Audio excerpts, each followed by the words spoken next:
சீலேயின் மத்திய மற்றும் தெற்கு பகுதிகளில் ஏற்பட்ட கடுமையான காட்டுத்தீயினால் இதுவரை குறைந்தது 19 பேர் உயிரிழந்துள்ளனர்.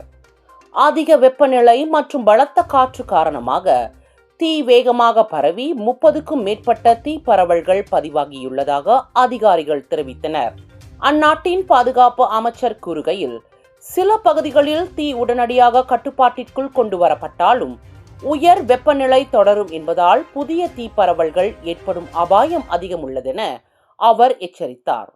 சில பகுதிகளில் வெப்பநிலை 37 செல்சியஸ் வரை உயரக்கூடும் என அறிவிக்கப்பட்டுள்ளது. பெரும்பாலான உயிரிழப்புகள் பென்கோ நகரில் பதிவாகியுள்ள நிலையில் அங்கு 325 வீடுகள் முழுமையாக எரிந்து நாசமாகியுள்ளன. மேலும் தீ வேகமாக பரவியதால் மக்களுக்கு தப்பிக்க குறைந்த நேரமே கிடைத்ததாகவும் தெரிவிக்கப்பட்டுள்ளது.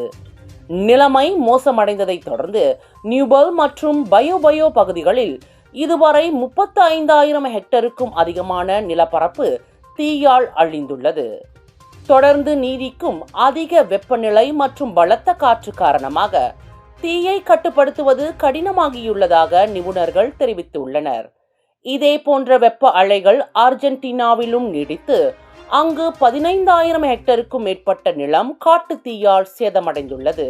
சமையலுக்கு நேரம் இல்லையா? இதோ செஃப் ஈஜி ப்ராடக்ட்ஸ். சைவமும் அசைவமும் சூடு செய்து சாப்பிட தயாரான வீட்டு சுவை.